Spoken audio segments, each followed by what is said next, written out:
One of the most consequential trends this year has been the outperformance of global equities relative to the US.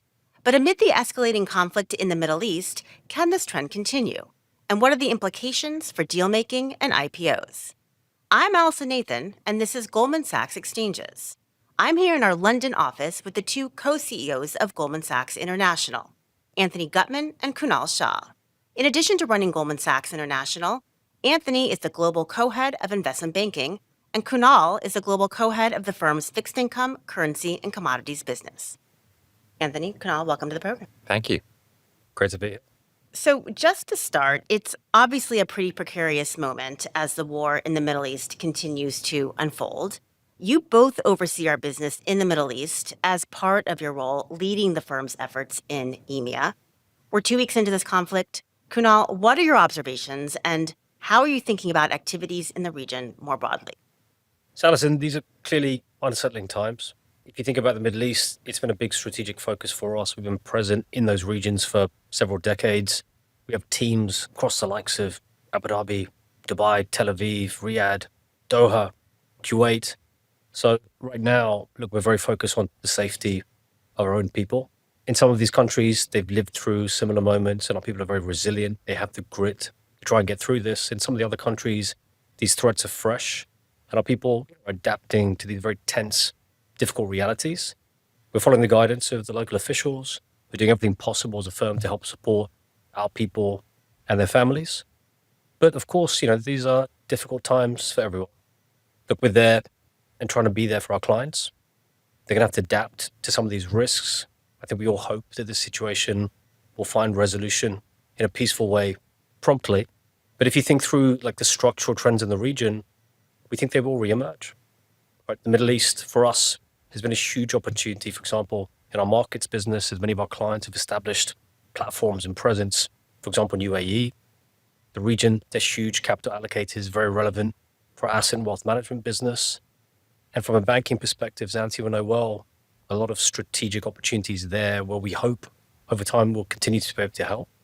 But of course, this is a time when we're really trying to be there and be present and show that commitment to our people, but also our clients. Kunal, let's turn to markets for a moment. Market trends to start the year were obviously very positive in equities, and especially non-US equities, certainly including European markets.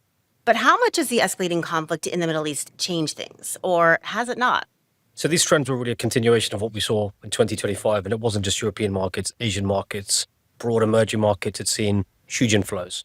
And February was one of the largest months for inflows into the rest of the world equities prior to these intense situations emerging. And you've seen quite quick actions across asset markets. So the US has actually outperformed. It had a lot of dispersion and sector rotations in January and February, but actually the US dollar strengthened in a typical risk-off fashion. And you have seen significant retracement in, for example, European stocks, but coupled with the weakness in the euro. So that has eroded some of the outperformance you'd seen in stocks in this time zone. If you look at Asian markets, there was volatility. Some of that was just down to broad deleveraging when this oil price-induced shock hit. But you have seen some consolidation and some of these markets have come back. If you look net at the performance, for example, of the Kospi, the market in Korea, it's actually been very strong. Despite some of the recent wobbles, markets like Japan have still outperformed year to date. I think the market at this point is a bit more discerning and is trying to think through actually some of the winners, the losers, those that may be more directly impacted by the current conflict, or those that may actually re-emerge as trends subsequent to this. I think our investors are very focused on this theme. When you think about Europe, part of the reason why it got hit is because there is a big energy dependency and clear flashbacks to a situation that wasn't go back in 2022. So the European assets, I still think, are going to feel pressure until you can see some de-escalation on this. But I think some of the structural trends in Asia are different. And, of course, people are trying to handicap what the range of energy price outcomes are. But to the extent we've seen the peak, if we have, or if we now settle within a calmer range, I do think investors are still focused on diversifying their portfolios. And many still are extremely geared to the US and will be looking for broader opportunities. So some reversals, but we are seeing some of the trends still intact and we think might have further to go eventually. Anthony, you talk to the world's most important business leaders basically on a daily basis. How are they thinking about these developments and the global economic outlook? Well, I mean, look, the first thing I would do is I'd echo what Kunal said, which is we came into this year with a very benign economic outlook. In fact, we came in with a pretty strong economic outlook. And in many ways, that economic outlook is still the context through which I think business leaders are looking at things. And I think while they are very mindful of dynamics playing out in the Middle East and the risks of that, they're also not going to make short-term decisions as they reflect on how they run their businesses on a long-term basis. And so overall, the sentiment, I think, continues to be pretty positive in an economic perspective. People are looking forward. I think they're deploying capital consistent with that view. And as you know, from speaking to our Jan and the economist team and others, again, we're looking at economic growth in the US if all things continue the way they are at 2.5%, 3% plus. And even in Europe, I'm sure we'll talk about it, there's a reasonable sense of momentum that's come out of the German fiscal stimulus and other things we're seeing. And so, look, as long as we have broadly positive growth outlook for the economy, coupled with the technological revolution that we're seeing through AI, which is also a stimulus, I think, for positive CEO sentiment generally, and broadly strong balance sheets, which is not spoken about a lot, but if you look at balance sheets across corporates, across banks, across consumers, we're in a good state there. That's a setup for CEOs and business leaders having a positive outlook. And generally speaking, and I'm sure we'll talk about it, we're seeing that in terms of their desire to do things, get things done. But what I would say is what we all know, which is volatility and instability and some of the things we're seeing play out in geopolitics, they're obviously not conducive to the levels of risk appetite we normally like to see, and they're not conducive to really being able to make true long-term decisions. What's interesting to me, though, is that I do think CEOs and business leaders at large have become a little bit more accustomed to this. I mean, I think they've had to. You think about what we've gone through in the last few years, whether it's Ukraine or, the tariff dynamics of last year, obviously COVID before that. It would be too far, I think, to say that people have just become accustomed to a much heightened level of volatility. But there's no question when I talk to CEOs, they've learned to work through these risks and they've learned to work through this volatility. And I think there's a greater tolerance for it than there has been before. And that's reflected in how they make decisions. You actually recently wrote a piece called The Case for Europe, in which you laid out several reasons to be more positive on Europe. It sounds like you'd still make that case today, even though you technically wrote that on February 17th before all of this began. Oh, look, Kunal and I start from a basic thing, which of course is self-interested. I mean, we live in Europe. We've grown up in Europe. We run a business in Europe. And we also are trying to change the default setting. I mean, the default setting in terms of people's view on Europe, certainly outside of Europe, but far too often within Europe, is negative. And look, Europe, there are challenges in Europe. We can talk about them. But the reason we're trying to change the narrative is because we fundamentally believe that if Europe operates as a bloc, it has the opportunity to create real economic prosperity. And that's good for all of us. Look, Europe has 450 million people. It has roughly 15% of global GDP. Its capacity to operate in a meaningful way on the global stage is clear given those fundamentals. What we've been trying to do, like many have, is try and get Europe to operate that way rather than to operate as 27 member states. And the point we're trying to make is if Europe starts operating that way, then good things will happen for Europe and also for the global economy. And the reason we're trying to make the case is because we are seeing things starting to happen, whether it relates to more European integration. The statements that we're hearing out of Brussels and out of European leaders about their desire for an investment and savings union. Some of the discussions around deregulation, addressing that level of regulatory burden that we hear from corporate CEOs across the continent, again, is something that we're sort of seeing real progress start. And so there's a long way to go, don't get me wrong, but our optimism is really driven by a fundamental view that Europe has the capacity to be meaningful on a global stage. It has to be meaningful on a global stage if we're really going to be able to have companies that compete both with the US and Asia in a meaningful way. But we're seeing signs of that, and that's what's really driving that optimism. And of course, events of the last 2 weeks are not helpful. But at the same time, they reinforce the importance of this degree of union that's so important. Do certain countries stand out as offering particularly good opportunities? Yeah, I mean, look, Kunal and I spend our whole time traveling around the 28 different offices we have in Europe. It's very clear that in almost all of those jurisdictions, there's opportunity. It's a little bit like picking your favorite children, so you don't want to get too much down this path. But just based on my recent travels, and Kunal can add, I was in Switzerland last month. Switzerland's a huge opportunity for us. One of the things that's core, as you know, to the firm strategy is the growth opportunity we see in private wealth. That's quite something, for Goldman Sachs. We've opened a new office there. We see huge opportunity there. By the way, I was in Riyadh at the end of last year. There, we've just, got an onshore private wealth license. Again, another big opportunity for our private wealth business. I just look at other parts of the market where we're seeing GDP growth, notwithstanding some of the other challenges. Spain, you're seeing 2.5% GDP growth.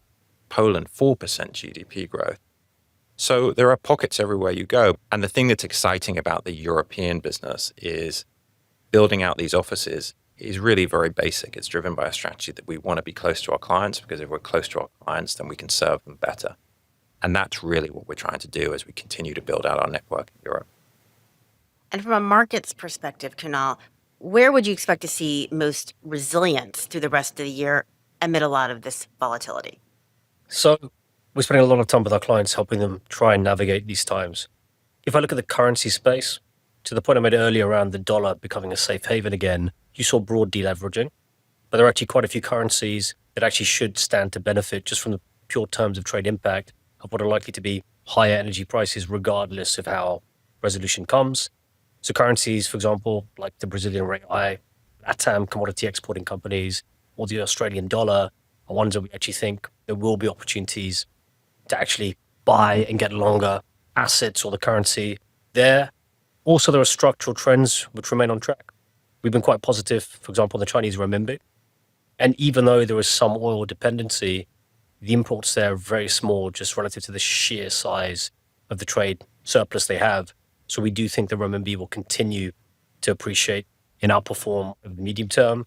So investors, for example, have been getting long the Chinese renminbi, but pairing that with shorts in some of the currencies that are a bit more exposed either to portfolio outflows or some of these vulnerabilities, for example, like the Indian rupee. So the currency space is one where now we're just going to see more of that differentiation between the currencies that should perform or maybe face some pressure because of this. Interest rate markets, there are still very active debates now, because regardless of how this conflict plays out, we just have to accept the fact there is going to now be an impact on everyone's forecast of inflation higher and growth lower. And our own economists have had to react to that too by just evolving the range now of scenarios of how this could play out. And this also comes at a time that was already complicated for central bankers who were still trying to digest what's going to happen to the labor market, given the technology shifts in AI, but now coupled with what looks like a stagflation impulse. So it's leading to broad gyrations. You saw a lot of pressure, for example, on the front end of interest rate pricing in Europe, in particular also in the UK. Some is natural based on these macro shocks, but I think especially where it was down more to client positioning and deleveraging, it gives opportunities to re-engage. You take the UK market, we actually do think they will end up cutting more than what is now priced. It may take them longer to start given this uncertainty, but that's an opportunity. So we think fixed income markets in the UK will outperform. And I also think on a broad basis, emerging markets that had been seeing record inflows will re-exert and resume some of that trend. Of course, there'll be some that may still face headwinds from energy, but others that will be clear beneficiaries. And we do think some of those structural forces will come back and investors will participate in those trends. I know it's very hard not to be focused on the day-to-day developments and headlines right now, but if we just zoom out for a moment, how are you both thinking about EMEA broadly? How is the firm positioned? How does the EMEA business fit into the firm's broader footprint? And how has that evolved over the past few years? Anthony, maybe you take the first turn. Sure. I mean, look, when Kunal and I took on these roles, at the beginning of last year, we looked at a business that, over the last decade, had doubled its number of offices and broadly done the same with its headcount. Europe, give or take, year in, year out, will broadly be a third to a quarter of, firm-wide revenues, firm-wide headcount. And again, that's been pretty consistent. So, it shows, the structural growth in Europe and the importance of Europe. Really, the themes that we see in the firm-wide strategy are very consistent with the themes that we see in our European strategy, and that's really what we're trying to play to. I mean, I give you some obvious examples. The biggest one is what we've been trying to do with the formation of the Capital Solutions Group globally, and the financing opportunity that the Capital Solutions Group is trying to take advantage of. And Europe is a clear, opportunity there, because the financing needs across infrastructure, across aerospace and defense, across renewables and energy, here are very, very clear. Germany is an obvious example of that, but it's clear across Europe. Private wealth, I touched on when we were talking about, opportunities we're seeing in Switzerland and the Middle East and other places. And again, the rollout of our private wealth franchise and the opportunity to have more private wealth advisors to take advantage of this migration of growth, this intergenerational change of wealth, I should say, from one generation to the next, but also just the creation of wealth across the community of entrepreneurs and business leaders that we serve is also a significant opportunity. And then, of course, look at on the asset management side, notwithstanding, the conflict and the issues that we're seeing in the Middle East right now, we've seen significant opportunity, for raising funds for all of our alternatives businesses in particular, and particularly in the Middle East. And, you will have seen the news flow, the partnership that we've signed with the QIA in Qatar. It's a $25 billion partnership. And the other work that we've been doing across the Middle East as we seek to grow out that region, because we do think we can work very well with our Middle Eastern clients to serve them in that regard. So, look, overall, I would tell you that it's this strategic objectives here are entirely consistent with what we see globally. Kunal, do you have anything to add to that? I think Anthony summarized it well. And when you think about the opportunity in Europe, it's a broad, diverse set of countries, but there are also key structural trends that also play into, for example, Anthony mentioned, when it comes to opportunities, Capital Solutions Group can help with. Take two of the key recent themes, right? Defense and then resilience when it comes to energy and renewables. Recent episodes have only just intensified the focus on those types of themes. So clearly the markets are very, very focused on war developments right now, but AI has been the other major area of focus this year and in recent years. I think it's fair to say that we've exited the phase of pure AI optimism and really entered a phase of what I would think of as hard questions, which we have talked a lot about on this podcast. So setting the war volatility aside, what do you make, Kunal, of some of the extreme sector moves we've seen this year as it relates to the AI theme and how it's evolving? So I'll challenge whether we've actually exited that phase of AI optimism, because when I speak to those that are most involved in that space, they think we hit an inflection point in the last few months, and their enthusiasm has only grown in terms of what this technology can bring.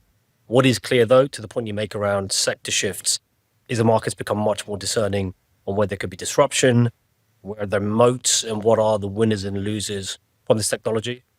And we've seen that. You've seen that very clearly in the public markets, where software stocks on either side of the Atlantic have derated anywhere from 20 to 30%.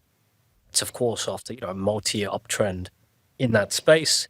You're also seeing some more questions around what the returns will be on the sheer huge scale of AI investment that we're seeing on the CapEx side. Equally, I would say, though, just look at how open capital markets are. The last few days have seen record amounts of IG issuance. So whilst the market may be discerning and differentiating between weaker and stronger balance sheets, investors are definitely still involved, exposed in this space. Our own views are the software market repricing in public markets, by and large, was people waking up to the fact that there could be certain companies that really now think through the moat, how stable their growing software revenues are.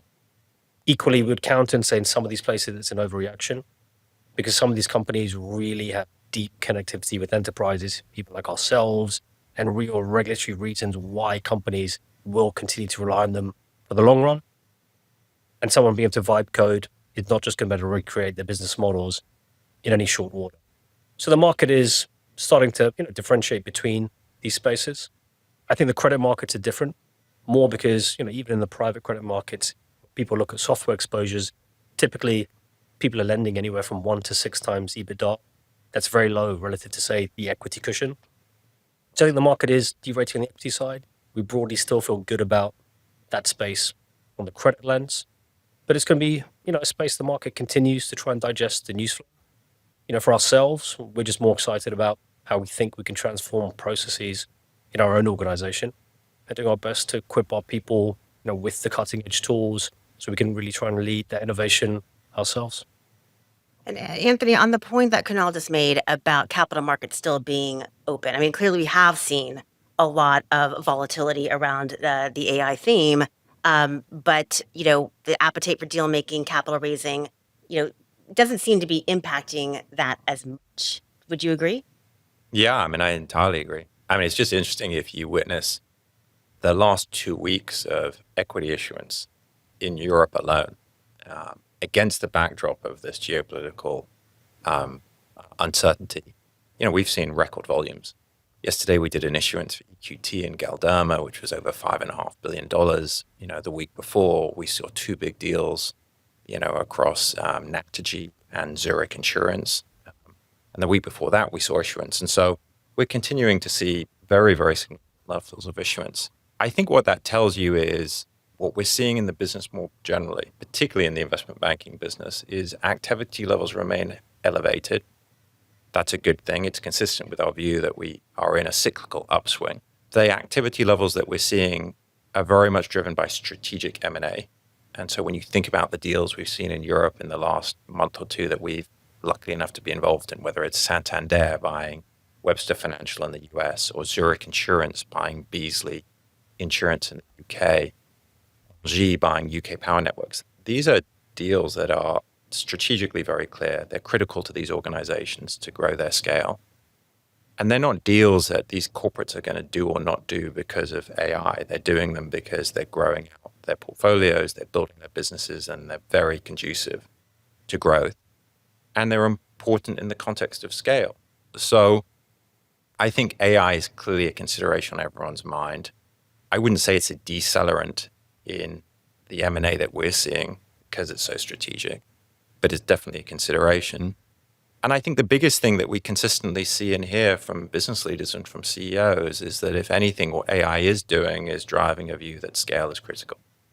And again, if you're focused on scale, then the kind of thing that you do to grow scale is grow your business organically, but also, seek to be an actor in the M&A markets where you can do things that will enhance that scale. And I think there's no question that scale is key. Let me take another step back because we could be at another historic moment in markets. We'll see how developments continue.